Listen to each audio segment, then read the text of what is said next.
오늘 본문 1절을 보시면 사무엘의 죽음의 소식으로 오늘 본문이 시작이 됩니다.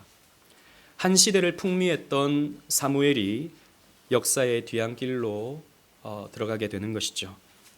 이스라엘의 마지막 사사이자 선지자였던 사무엘이 죽은 것입니다. 여러분, 이것은 단순히 그냥 한 사람이 죽었다라고 하는 정보를 주는 차원이 아닙니다. 이것은 이제 새로운 시대가 시작된다라고 하는 의미가 되죠. 여러분, 사무엘이 어떤 사람입니까?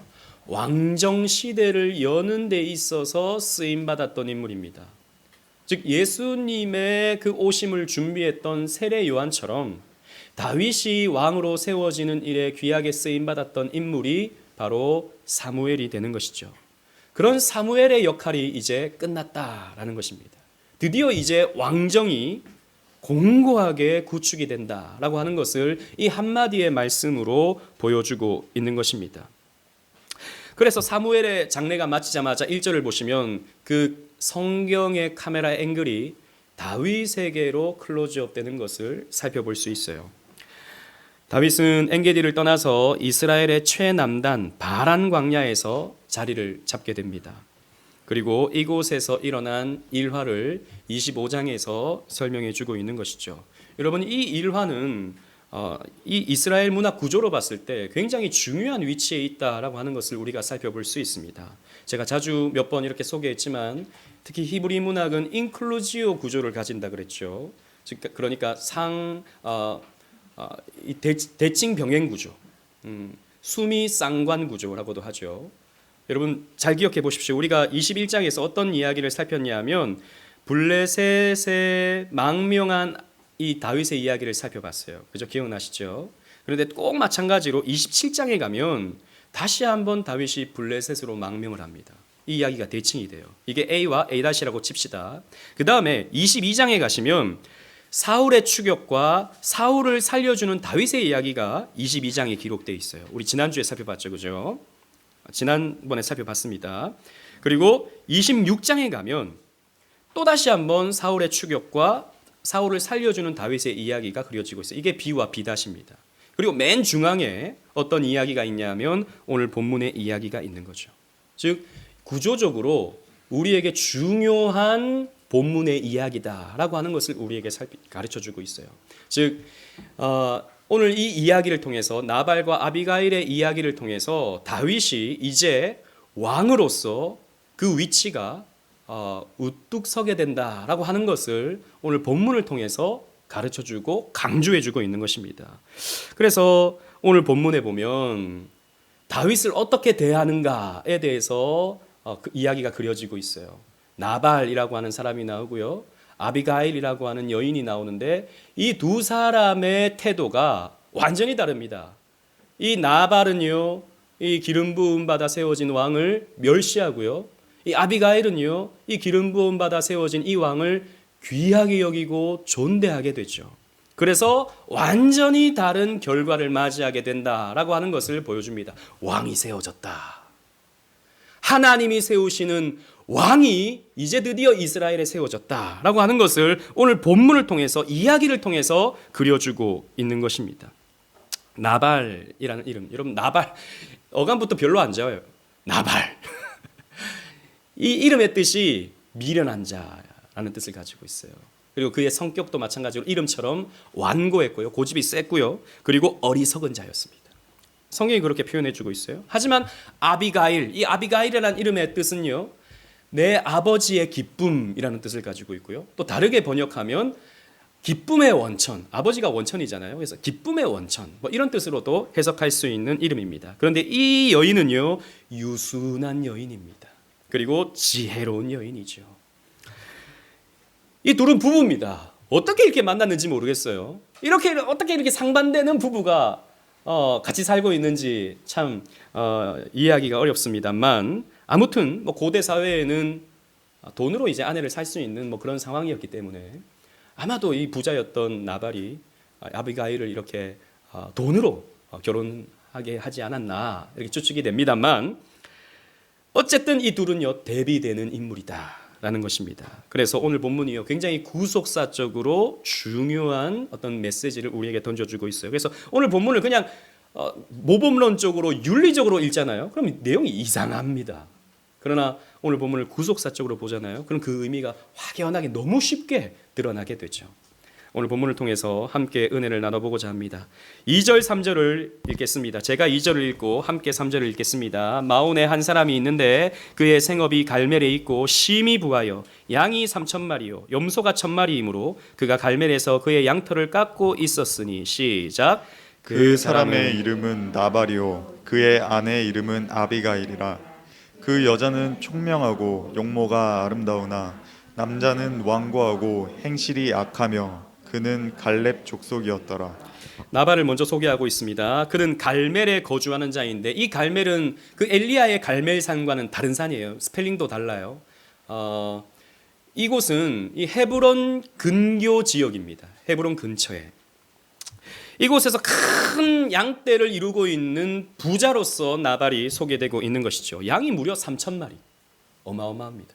요즘도 3,000마리 그러면 굉장히 크죠. 소가 3,000마리다. 여러분 거부입니다. 거부. 그죠? 그리고 염소가 1,000마리라고 했습니다. 그리고 갈렙 족속이라 그랬어요. 유다 지파의 좋은 가문에 속한 사람이죠. 여러분 갈렙이 누굽니까? 여호수아와 함께 그 정복 시대를 이끌었던 위대한 인물 아닙니까? 그의 후손인 거예요.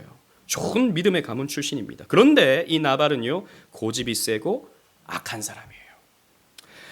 고대 근동 지역에 목축업을 하는 사람들에게 있어서 잔칫날은 양털을 깎는 날입니다. 우리나라 같은 경우에는 추석, 이 추수를 하고 그것을 이제 잔치로 이렇게 명절을 가지지 않습니까? 이 근동 지역의 사람들에게 있어서는 양털을 깎는 게 잔칫날이에요. 이 날에는 음식을 잔뜩 차려놓고 이웃들에게 함께 나누고 또 나그네들에게도 그 이방인에게까지도 이런 음식을 함께 나누는 그런 문화를 가지고 있어요.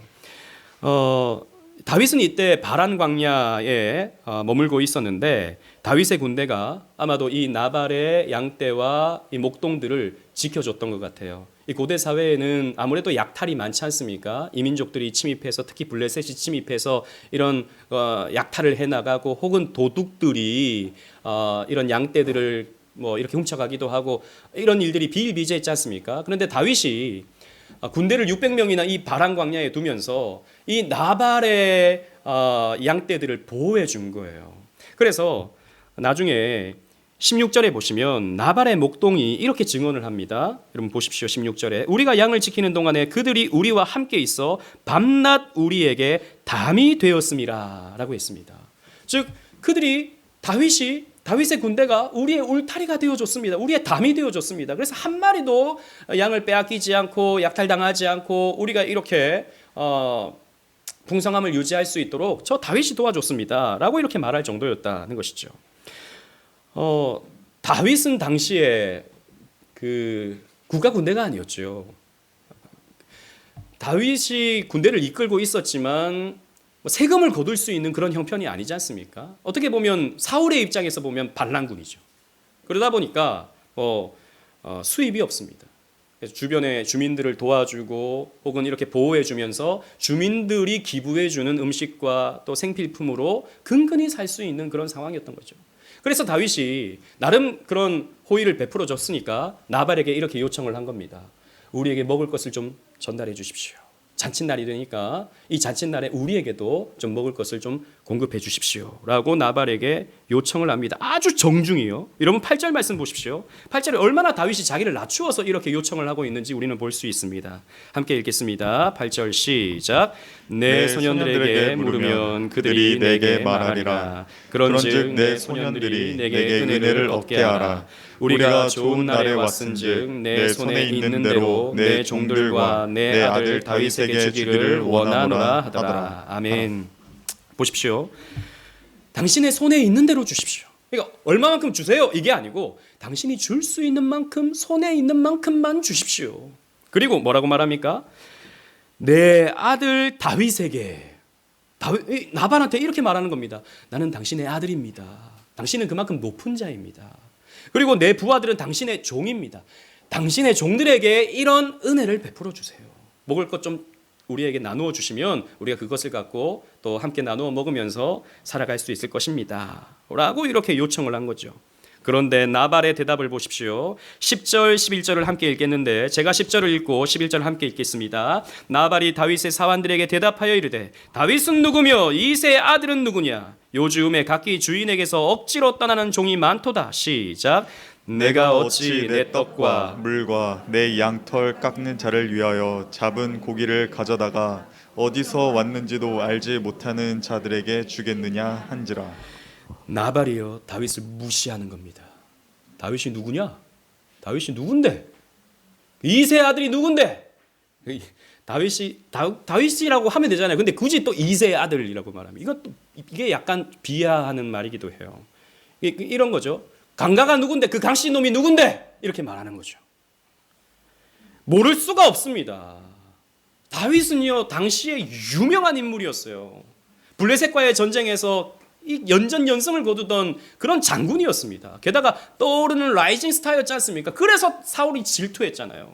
그리고 사울이 다윗을 죽이려고 막 이렇게 애를 쓰고 있다고 하는 것이 이스라엘 전역에 소문이 나고 있던 상황이었습니다. 게다가 이 나발이 있는 곳 주변에 600명이나 되는 군대를 이끌고 있는 장군이었어요. 우두머리였습니다. 이런 다윗을 모른다? 모를 수가 없죠. 이건 뭡니까? 무시하는 겁니다. 주기 싫다는 거죠. 이것은 대놓고 하는 멸시였어요. 이런 나발의 태도에 대해서 우리는 세 가지의 문제점을 한번 살펴보고자 합니다. 첫 번째는 자신의 부함에도 불구하고 나그네들에게 인색했다라는 것입니다. 하나님은요 신명기에서 이렇게 말씀하셨습니다. 우리 주보를 보시고 신명기 15장 7절 8절 읽으시는데 제가 7절을 읽고 8절을 함께 읽겠습니다. 내 하나님 여호와께서 내게 주시는 땅 어느 성읍에서든지 가난한 형제가 너와 함께 거주하거든 그 가난한 형제에게 내 마음을 완악하게 하지 말며 내 손을 움켜쥐지 말고 시작. 반드시 내 손을 그에게 펴서 그에게 필요한 대로 쓸 것을 넉넉히 구워주라. 아멘.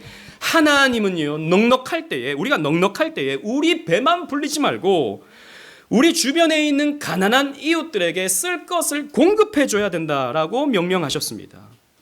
교회는 그래서 사회적 책임이 있어요. 우리만 잘 먹고 우리만 막 부유해지고 우리만 힘이 있어지는 그것이 아니라 우리 주변에 헐벗은 누군가에게 우리의 쥔 것을 내어주면서 공급해주는 그런 사명을 교회가 가진 겁니다. 저와 여러분들이 개개인적으로도 가졌죠. 따라서 우리는요, 우리 교회의 성숙과 부흥만을 고민해야 할 뿐만 아니라 이 세상의 빛과 소금으로서 이 사회에 어떻게 선한 영향력을 미칠까를 고민해야 됩니다. 이것이 교회에게 주신 사회적 책임이 되는 것이죠. 오늘날 교회가 이것을 하지 못했기 때문에 오늘날 교회가 자기들만 성을 짓고 성 같은 예배당을 짓고 자기들만 쿵짝쿵짝 뭔가를 하려고 했기 때문에 오늘날 이 사회에 좀 뭔가는 이질적인 느낌을 주는 뭔가는 저 사람들은 이상하다라고 하는 어떤 뉘앙스를 주는 그런 모습을 갖지 않았나 우리는 반성해야 되는 것이죠. 따라서 뭐 우리는 큰 것은 아니지만 우리 지난 2월 당회에서 우리 3월 우리 교회 생일을 맞이하게 되는데 이때 좀 뭔가 의미 있는 일을 하면 좋겠다라는 이야기를 나누면서 우리 시리아와 튀르키예의 어려움을 당한 그 사람들에게 우리가 조금이라도 좀 보탬이 되고자 하는 그런 마음을 가졌으면 좋겠다. 그래서 생일날 우리가 하나님께 드리는 그 헌금에 우리 주일 헌금이라든지 감사 헌금이라든지 이런 헌금들을 우리가 다 이렇게 튀르키예에 어려움 당한 분들에게 좀 보내면 좋겠다라고 결의를 했습니다. 그렇습니다. 우리는 마음을 완악하게 하면 안 돼요. 어려움을 당한 자들에게 마음을 완악하게 해서는 안 됩니다.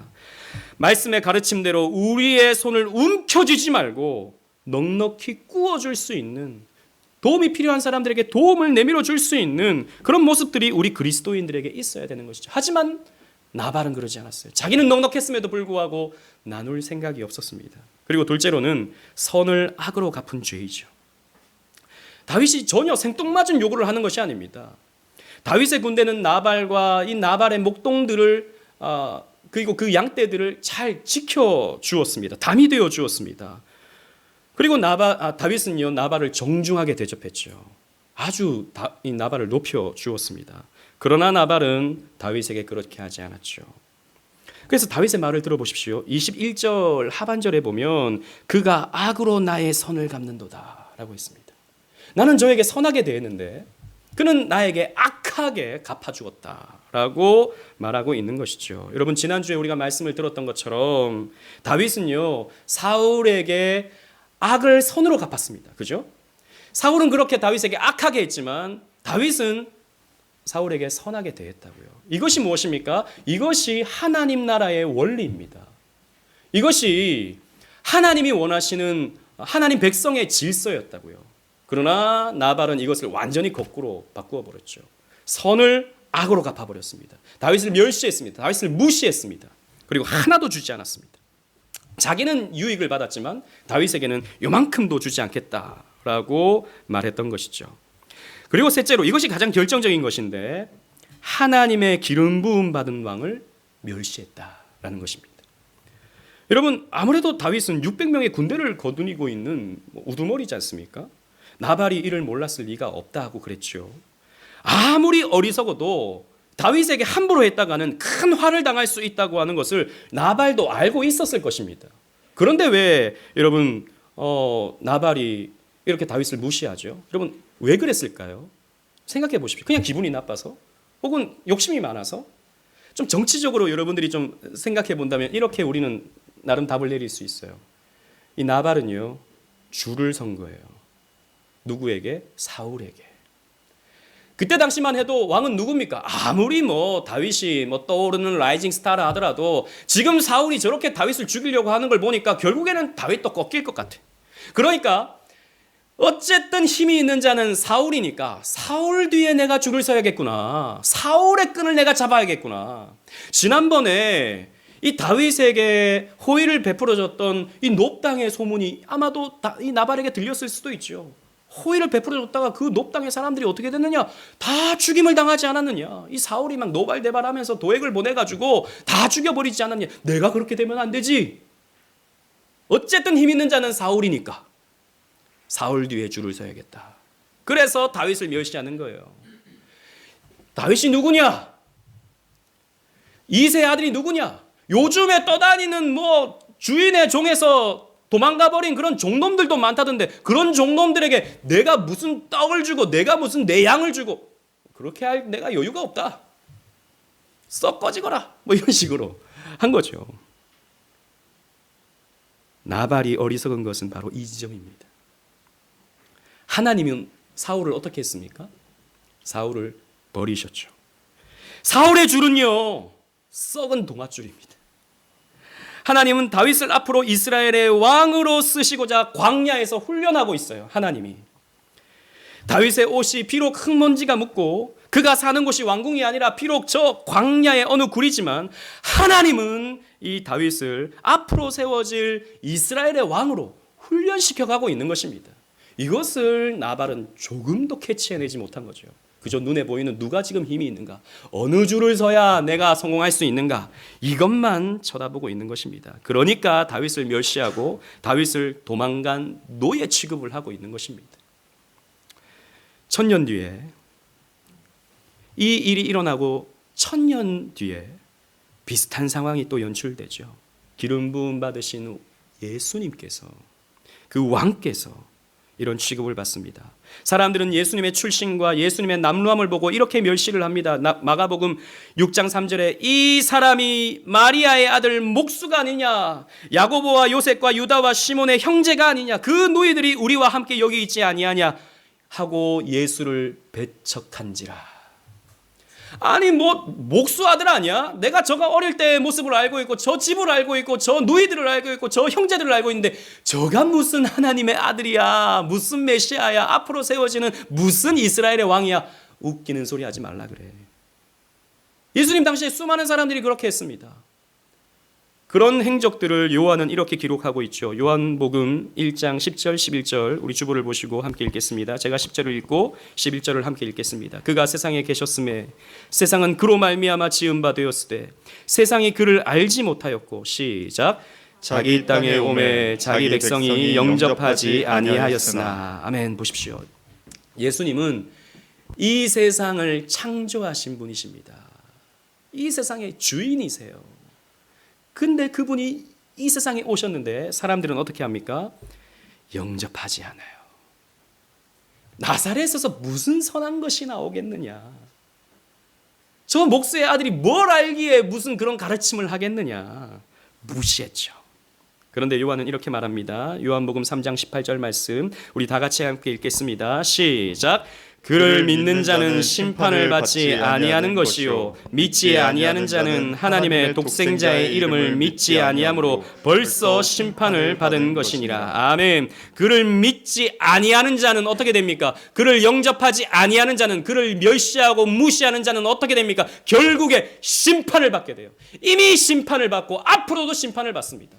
하나님이 주시는 기쁨을 누리지 못해요. 여전히 세상의 즐거움과 여전히 세상의 성공, 거기에 헐떡이면서 그것들로 자기를 채우고봐도 아무런 기쁨을 느끼지 못하는 불쌍한 삶을 살게 되는 것입니다. 심판입니다. 궁극적으로 예수님께서 이 땅에 다시 오실 때 무서운 심판을 또 받게 되는 것이죠. 그렇습니다. 하나님이 세우신 기름 부음 받은 왕을 배척하고 영접하지 아니하고 믿지 아니하는 자는 반드시 심판을 받게 돼요. 다윗은 이런 나발을 그냥 둘 수 없었습니다. 13절에 보면요, 허리에 칼을 차고 400명의 군사를 데리고 나발을 벌하러 길을 떠납니다. 이것을 구속사적인 관점에서 본다면 우리는 충분히 이해할 수 있죠. 왜 다윗이 칼을 들려고 하는지 우리는 이해할 수 있습니다. 하지만 인간적으로 보잖아요. 인간적으로 보면 다윗의 이런 행동은 좀 지나치다고 할 수 있죠. 22절에 보시면 다윗이 어떻게 말하냐 하면 나발과 나발에게 속한 모든 남자들을 내가 다 벌하겠다 하고 말하거든요. 그런데 우리 번역을 보면 좀 이렇게 부드럽게 이렇게 모든 남자들을 벌하겠다 이렇게 표현되어 있는데, 원어를 보잖아요. 히브리 원어를 보면 어떻게 표현되어 있냐면 속으로 표현되어 있어요. 벽에 오줌을 두는 자들은 다 멸하겠다 그렇게 되어 있어요. 벽에 오줌 누는 자가 누굽니까? 남자죠. 그러니까 남자들을 다 멸해버리겠다. 흥분해가지고 다윗이 열이 나가지고 내가 이 나발과 이 나발에 속한 모든 이 벽에 오줌 누는 놈들은 다 내가 벌하겠다라고 하면서 400명이나 이끌고 지금 나발을 치러 오는 것이죠. 그런데 여러분, 이전에 다윗의 모습과는요, 이 모습이 굉장히 달라요. 다윗은 언제나 온유했습니다. 사울이 자기를 죽이려고 할 때도 그렇게 선으로 갚아주면서 하나님께 심판을 맡겼죠. 그리고 우리가 하나하나 다 살펴보진 않았지만 다윗이 이 광야에서 어떤 전쟁들을 치르게 되는데 그때도 다 온유한 마음으로 치르게 돼요. 그런데 이번만큼은 그러지 않았어요. 이것이 그렇게 좋지 못한 모습이다라고 하는 것은 제 주장이 아니고요. 성경이 그렇게 기록되어 있습니다. 39절 말씀 보십시오. 39절에 보면 다윗도 나중에서야 내가 악을 행할 뻔했다. 내가 나발과 그 나발에 속한 남자들을 다 죽임으로써 악을 행할 뻔했다라고 말을 하거든요. 이것은 악이었다라는 것입니다. 여러분, 그렇잖아요. 아무리 나발이라 하더라도 나발은 자기와 같은 유다 지파의 동족입니다. 그죠? 게다가 나쁜 짓을 한 사람만 처벌할 수는 있지만 뭐 애꿎은 그 속한 그 하인들까지 왜 죽이려고 그럽니까? 이것은 사울의 방법이었어요. 도액의 방법이었습니다. 다윗이 아무리 흥분해서도 이렇게 해서는 안 되는 것이죠. 원수 갚는 것은 하나님에게 있다라고 지난주에 우리가 말씀을 살펴보지 않았습니까? 다윗은 그래서 사울을 치지 않았잖아요. 그런데 지금 다윗은 원수를 갚으려고 하고 있는 것이죠. 이런 차이가 있습니다. 이전에 지난주에 우리가 살펴봤던 이 사울을 대할 때 다윗은 사울은 높은 자였죠. 힘 있는 자죠. 어쨌든 유명한 자죠. 그러다 보니까 그 앞에서 온유한 것은요, 좀 쉬울 수 있어요. 여러분, 그런 경험 있지 않습니까? 높은 사람이 나한테 뭐라고 해요. 아주 힘 있는 사람이 나한테 뭐라 그래요. 그러면 그럴 수 있지. 저분이라면 나한테 이렇게 말할 수 있어 라고 우리 그렇게 생각하지만, 우리가 조금 솔직히 말해서 좀 깔보는 사람, 저 사람은 내 밑에야 라고 하는 이런 사람들, 우리 그러면 안 되지만 은근히 우리 마음, 그런 마음을 가질 때가 있거든요. 좀 만만하게 보는 사람, 그런 사람이 나한테 뭐라고 하잖아요. 그럼 어떻게 되죠? 이런 게 막 올라옵니다. 참을 수 없는 분노가 우리에게 찾아오죠. 지금 나발, 이름도 어리석은 자 나발이 지금 다윗을 무시하고 있잖아요. 그거 도망간 종놈 아니야? 이런 식으로 지금 말하고 있잖아요. 이러니까 다윗이 지금 흥분하고 있는 것입니다. 자존심에 지금 스크래치가 났다고 생각을 하고 있는 것이죠. 우리가 알게 모르게 이렇게 될 경우가 많습니다. 여러분, 우리의 태도는, 우리의 온유함은 나보다 높은 사람이든지 나보다 낮은 사람이든지 언제나 일관성이 있어야 돼요. 지금 다윗은 그런 부분에서 연약함을 보이고 있는 것입니다. 우리는 언제나 이 두 가지의 모습을 다윗에게 항상 함께 볼 수 있어야 됩니다. 그리스도를 나타내는 예표하는 다윗의 모습과 연약한 다윗의 모습을 우리는 항상 함께 볼 수 있어야 되는 것입니다. 아무튼 다윗이 칼을 차고 나발을 치러 가고 있습니다. 그러자 이 소식을 들은 하인이 아비가일에게 자초지종을 급히 아뢰입니다. 큰일 난 거예요.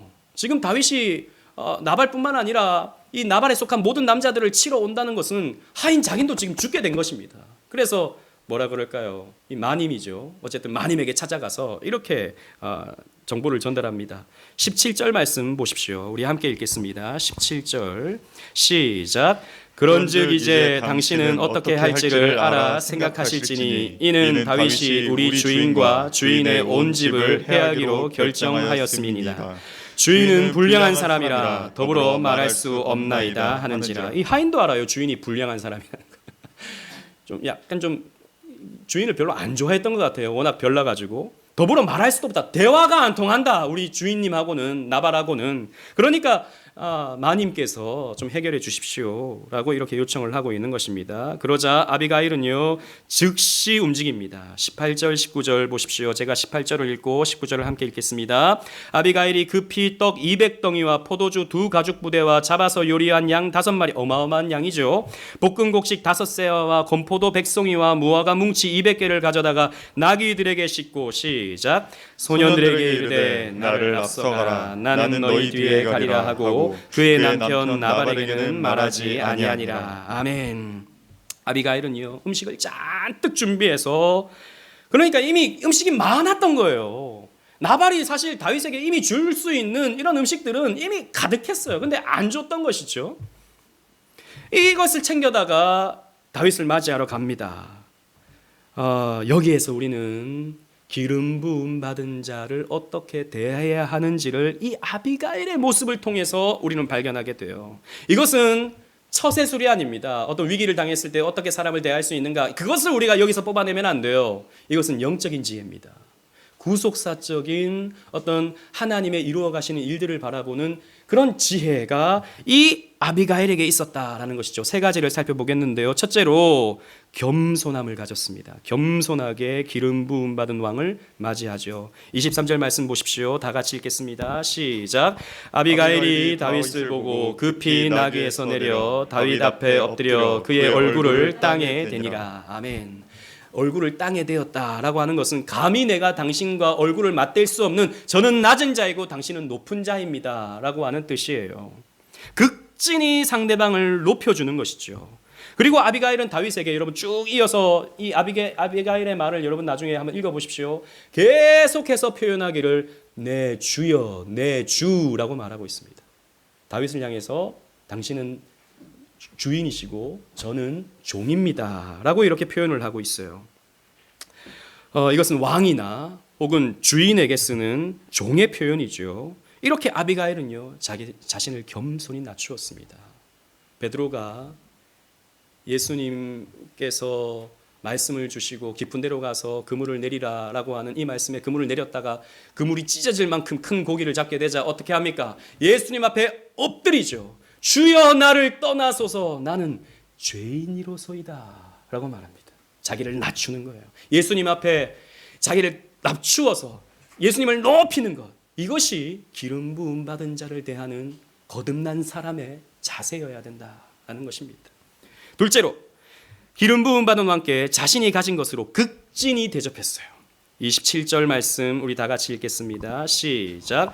여종이 내 주께 가져온 이 예물을 내 주를 따르는 이 소년들에게 주게 하시고 내가 당신에게 예물을 가지고 왔습니다 라고 하면서 자신이 가진 것, 가득 싣고 온 것, 이것을 다윗의 몫으로 준 것이죠. 그리고 다윗의 부하들에게 나누어 주라고 부탁을 한 것입니다. 자기가 가진 것을 아까워하지 않고. 여러분, 나발은요 뭐라고 말했냐면 내 떡, 내 고기를 알지도 못하는 자에게 왜 주느냐라고 했어요. 내 것이라고 생각했어요. 하지만 아비가일은 그렇게 생각하지 않았어요. 이것은 당신의 것입니다. 받아주십시오. 라고 자신의 물질을 기름 부음 받은 왕에게 돌려준 것입니다. 여러분, 이런 모습은 요한복음 12장 베다니의 마리아의 모습을 떠올리게 하죠. 마리아는 300데나리온이나 되는 그 향유를 아까워하지 아니하고 예수님의 발에 붓습니다. 주님께서 주신 은혜에 비하면 이 300데나리온, 즉 1년치 사람의 그런 삭슬 아까워하지 않았다라는 것입니다. 은혜에 비하면.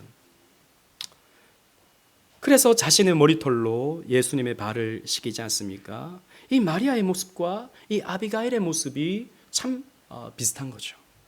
여러분, 마찬가지입니다. 우리가 주님을 섬길 때 우리가 주께 드리는 헌상을 아까워해서는 안 됩니다.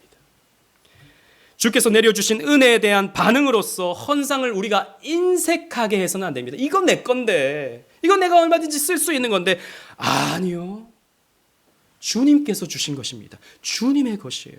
아니요, 내가 열심히 일해서 번 것인데요. 아니요, 주님께서 주신 건강 때문에, 주님께서 일할 수 있는 터전을 주셨기 때문에 얻은 분깃입니다. 주님의 것이에요.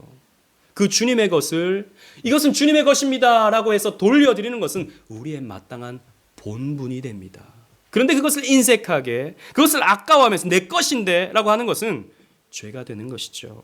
그래서 우리가 드리는 예물은요, 언제나 정성껏 해야 됩니다. 여러분, 저는 한 번도 우리 오직은혜 교회에서 헌금 많이 하십시오 라고 설교해 본 적이 없습니다. 헌금 많이 하려고 하는 분에게도 그렇게 하지 마세요 라고 저는 말해 본 적은 있어도 헌금 많이 하세요 라고 해본 적은 없습니다. 그러나 목사는 헌금을 정성껏 해야 된다고 가르치는 사람입니다. 정성껏 해야 됩니다.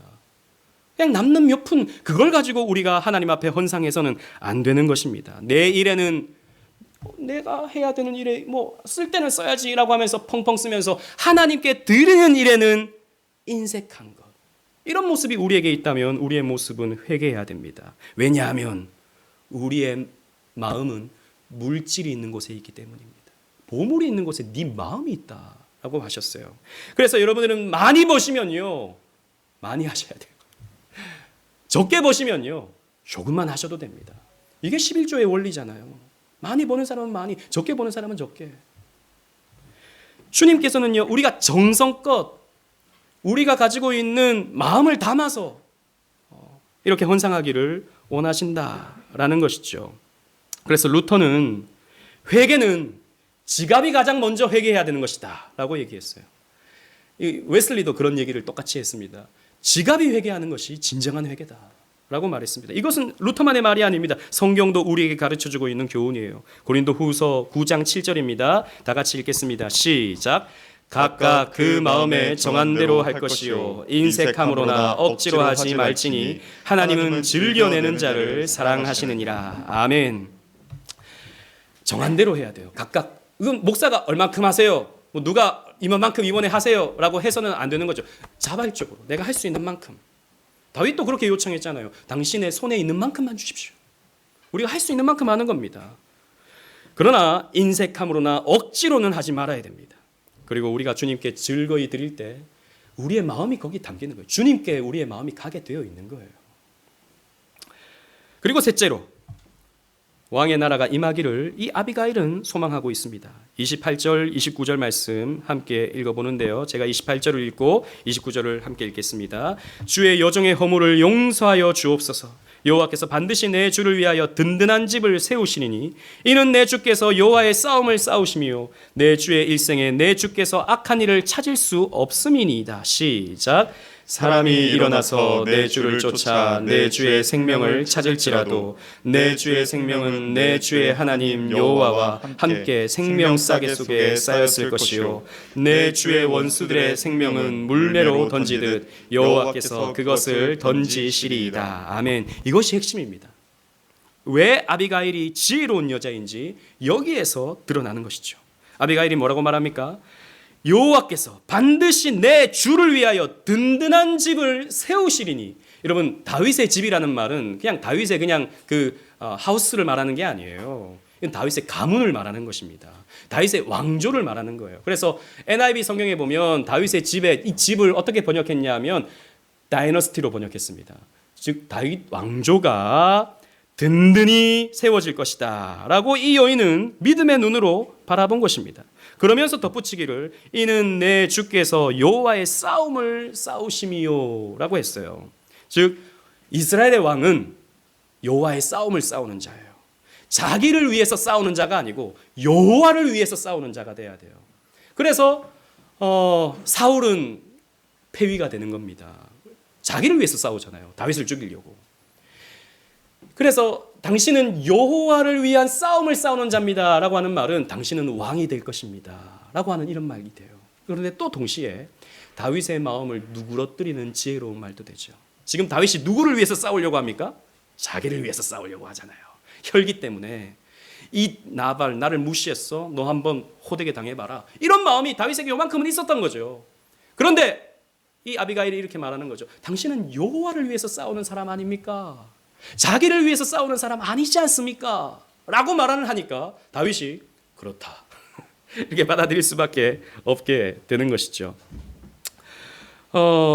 그리고 아비가일은 내 주의 생명은 내 주의 하나님 여호와와 함께 생명 싸개 속에 쌓여 있을 것이요. 생명 싸개 속에 탁 쌓여. 당신의 나라는 영원하고 하나님께서 당신을 보호하시고 당신의 나라를 강하게 보호해 주실 것입니다 라고 하는 말을 이 아비가일이 하는 것이죠. 굉장히 계시적이고 굉장히 예언적인 말을 이 아비가일이 합니다. 이것은 다윗에게 기분 좋으라고 해주는 립 서비스가 아니에요, 여러분. 하나님의 구속사를 꿰뚫어 보는 지혜가, 믿음이 이 여인에게 있었던 것입니다. 그러면서 이제 마지막으로 30절, 31절 보시면 내 주를 이스라엘의 지도자로 세우실 때 이제 방점을 딱 찍는 거죠. 결론을 딱 내리는 겁니다. 당신은 이제 이스라엘의 지도자가 될 사람입니다. 그래서 마지막에 31절 마지막에 원하건대 내 주의 요종을 생각하소서. 당신의 나라가 세워질 때 저를 좀 기억해 주세요 라고 이렇게 왕의 통치와 보호를 구하고 있습니다. 여러분 앞에서 사무엘의 죽음이 어떤 의미라 그랬죠? 새로운 시대가 도래하고 왕정이 본격적으로 시작된다라고 하는 것을 알려주는 사인이라 그랬습니다. 이 여인은 이제 사무엘의 죽음을 통해서 뭔가 새로운 왕국이 세워지게 될 것인데 그것이 다윗을 통해서 이루어진다라고 하는 믿음과 확신이 이 여인에게 있었던 것입니다. 지혜였던 것이죠. 여러분 우리도 마찬가지예요. 우리도 마찬가지입니다. 우리는 이 땅에 발을 딛고 이 나라 속에서 먹고 살지만 않습니다. 그죠? 우리는 이 세상 나라, 이 대한민국이라는 나라 속에 우리는 살아가고 있긴 하지만 우리는 동시에 하나님 나라를 준비하고 하나님 나라를 위해 살아야 되는 사람들입니다. 이 세상은 우리가 살아가고 발을 딛고 있는 이 세상은 장망성이에요. 장망성. 우리 철로의 역적에 보면 장망성이라는 표현이 나오죠. 장래에 망해버릴 성이에요. 이 세상은. 이 세상에서 아무리 성공한다 한들 아무리 돈을 많이 쌓아두었다 한들 이 세상의 것은 결국에는 없어집니다. 무너집니다. 그러므로 우리는 믿음으로 우리에게 찾아오는 하나님 나라를 준비해야 돼요. 주님은 어리석은 부자에게 이렇게 말씀하셨어요. 나발에게 딱 주는 말씀이에요. 누가복음 12장 20절 말씀. 하나님이 이르시되 어리석은 자여 오늘 밤에 내 영혼을 도로 찾으리니 그러면 내 준비한 것이 누구의 것이 되겠느냐? 너 이 땅에 많이 쌓아두었느냐? 이 땅에 많은 집을 지어두었느냐? 이 땅에서 성공했느냐? 그런데 오늘 내가 너의 영혼을 찾아가면 그것은 누구의 것이 되지? 왜 이 땅만을 위해서 살아가느냐? 어리석은 부자야 라고 예수님께서 이 말씀을 주셨던 것입니다. 여러분 이런 믿음을 가지고 있었어요. 다가올 나라를 준비하고 있었어요. 이 아비가일의 모습을 보고 다윗은 감탄을 합니다. 반해버립니다. 32절, 33절 말씀 함께 보겠습니다. 제가 32절을 읽고 33절을 함께 읽겠습니다. 다윗이 아비가일에게 이르되 오늘 너를 보내어 나를 영접하게 하신 이스라엘의 하나님 여호와를 찬송할지로다. 시작. 또 내 지혜를 칭찬할지며 또 내게 복이 있을지로다. 오늘 내가 피를 흘릴 것과 친히 복수하는 것을 내가 막았느니라. 아멘. 내 지혜를 칭찬하겠다. 여러분, 지혜가 뭐죠? 지혜는 뭘 지혜라고 말합니까? 돈 잘 버는 걸 지혜라고 말합니까? 이 세상에 성공하는 걸 지혜라고 말합니까? 아닙니다. 하나님을 경외하는 것이 지혜다 그랬어요. 이 아비가일은 하나님을 경외하며 하나님 나라를 준비하는 사람이었습니다. 그래서 아름다웠어요. 외모도 아름다웠을 뿐만 아니라 이 지혜도 아름다웠습니다. 그래서 다윗은 이 아비가일이 가져온 음식물을 받고 아비가일을 보내주고 자기도 이 바람 광야로 돌아가게 됐죠. 이 아비가일이 집에 돌아가 보니까 나발이 못하고 있습니까? 잔치를 왕처럼 벌여놓고 있어요. 먹을 것을 잔뜩 쌓아놓고 먹을 것을 잔뜩 먹고 포도주에 잔뜩 취해서 뭐 대화가 안 통할 만큼 취해져 있습니다. 그래서 다음 날 아침까지 기다렸어요. 다음 날 아침 아비가일이 어제 있었던 자초지종을 나발에게 일러주었습니다. 그러자 성경을 보면 나발이 낙심했다 그랬어요. 낙심했다. 이 낙심하다라는 표현의 히브리 원어를 보면 어떻게 되어 있냐면 마음이 굳어졌다라고 되어 있어요. 다르게 해석하잖아요. 그럼 이렇게 해석할 수 있습니다. 심장이 마비되었다라고도 볼 수 있어요. 그리고 열흘 후에 이제 죽어버리는 거죠. 하나님이 치셨다라고 하는 표현이 사용됩니다. 이렇게 하나님의 기름 부음 받은 자를 멸시하는 자가 하나님의 심판으로 말미암아 죽게 되는 것입니다. 39절 말씀 우리 다 같이 한번 읽어보도록 하겠습니다. 39절입니다. 시작. 나발이 죽었다 함을 다윗이 듣고 이르되 나발에게 당한 나의 모욕을 갚아주사 종으로 악한 일을 하지 않게 하신 여호와를 찬송할지로다. 여호와께서 나발의 악행을 그의 머리에 돌리셨도다 하니라. 다윗이 아비가일을 자기 아내로 삼으려고 사람을 보내어 그에게 말하게 하매 다윗이 이 소식을 듣고 깜짝 놀란 거죠. 내가 칼을 들어서 나발을 죽이려고 했는데 내가 그에 속한 남자들을 다 죽이려고 했는데 하나님이 하시는구나. 원수를 갚는 것은 하나님이 하시는 거구나 라고 하는 것을 깨닫게 됩니다. 그리고 그 과부가 된 아비가일을 그냥 둘 수가 없죠. 그래서 사람을 보내어서 아내로 삼게 됩니다. 사람을 보내어서 이런 청혼을 전달한 거죠. 그러자 42절 말씀 보십시오. 아비가일이 급히 일어나서, 이 아비가일도요 기다렸던 것 같아요. 급히 일어나가지고 뭐 생각도 안 해봤어요. 급히 일어나서 나귀를 타고 그를 따르는 처녀 5과 함께 다윗의 전령들을 따라가서 다윗의 아내가 됩니다. 여러분, 이 이야기가 뭘 말하고 있죠? 여러분, 결론은 이것입니다. 그리스도의 나라를 준비하는 자가 그리스도와 연합된다라고 하는 것을 그려주고 있는 거죠. 그리스도의 나라, 하나님 나라를 준비하고 그 나라를 살아가는 자가 그리스도와 연합하게 되는 것입니다. 이 땅에서만 살고 이 땅에서만 목적을 두고 이 땅에서만 즐거움 속에서 빠져 살아가는 자는 결코 연합의 즐거움을 누리지 못해요. 그러나 하나님 나라를 살아가는 자는 그 기쁨을 누릴 수 있게 되는 것입니다. 나발은 자기 부요함을 위해서 살았습니다. 하지만 아비가일은 하나님의 뜻을 헤아리며 살았어요. 나발은 자기만을 위해서 살았습니다. 하지만 아비가일은 기름 부음 받은 자를 섬기며 살고자 했습니다. 나발은 눈앞의 권력자 사울만 보았습니다. 하지만 아비가일은 세상의 통치자 하나님과 그분이 세우시는 왕을 바라보았습니다. 이 둘은 부부였지만 너무나 달랐어요. 그 결과 나발은 심판을 받고 아비가일은 기름 부음 받은 자의 신부가 되는 것입니다. 여러분, 우리가 이 하나님의 아들을 어떻게 대하는가, 이것은 우리의 삶의 가장 중요한 기준이 됩니다. 판단이 됩니다. 시편 2편 12절 말씀 우리 다 같이 읽어보겠습니다. 시작. 그의 아들에게 입맞추라. 그렇지 아니하면 진노하심으로 너희가 길에서 망하리니 그의 진노가 급하심이라. 여호와께 피하는 모든 사람은 다 복이 있도다. 아멘. 그 아들에게 입맞춰야 됩니다. 그 아들 앞에 무릎을 꿇어야 됩니다. 그분 앞에 우리의 가진 것을 정성껏 헌상해야 됩니다. 그렇게 할 때 우리는 하나님의 진노를 피할 수 있어요.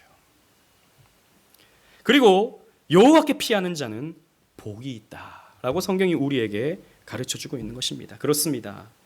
도래하는 하나님 나라는 사람을 둘로 나뉘어요. 이것을 받아들이는 사람과 받아들이지 않는 사람, 하나님 나라를 살아가는 사람과 하나님 나라를 배척하는 사람. 그래서 예수님의 비유를 쭉 살펴보면 그것을 가르쳐 줍니다. 지혜로운 사람은 하나님 나라를 취하고 미련한 사람은 하나님 나라를 그냥 버려버리죠. 마태복음 13장 44절 우리 다 같이 한번 읽어보겠습니다. 시작. 천국은 마치 밭에 감추인 보화와 같으니 사람이 이를 발견한 후 숨겨두고 기뻐하며 돌아가서 자기의 소유를 다 팔아 그 밭을 사느니라. 하나님 나라가 귀하다는 것을 아는 사람은 자기의 전 재산을 갖다 바칩니다. 물론 여러분 이 말을 오해하지 마세요. 전 재산 헌금하라 이런 말 절대 아닙니다. 자기에게 있어서 무엇이 귀한 것인지 안다라는 것입니다. 어디에 목적을 두고 살아가야 할지 안다라는 것입니다. 여러분들에게는 이 귀하디 귀한 하나님 나라가 보이십니까? 여전히 그냥 이 세상 나라만 보면서 누가 돈을 더 많이 버나 누가 더 성공하나 여기에만 여러분들의 시선이 고정되어 있지는 않습니까? 여러분들의 시선이 그렇다면 여러분들은 나발입니다. 아니요, 우리는 아비가일이 돼야 돼요. 보이지 않는 하나님 나라를 우리는 준비하고 그 나라를 살아갈 수 있어야 되는 것이죠. 그 안목을 달라고, 그 지혜를 달라고 여러분 구하십시오. 기도하십시오. 그런 하나님 나라를 위해서 인생을 걸고자 하는, 그래서 그것을 사고자 하는 그런 결단과 열심이 저와 여러분들에게 있어야 되는 것입니다. 그래서 그것을 위해서 구하고 기도하십시오. 그리하여 우리는 생명을 얻게 될 것입니다. 기름 부음 받은 자와 기름 부음 받으신 그리스도와 우리는 연합되어지는 축복을 누릴 수 있게 될 것입니다. 이 영광을 함께 누리시는 저와 여러분들 되시기를 주님 이름으로 축원합니다. 아멘. 우리 말씀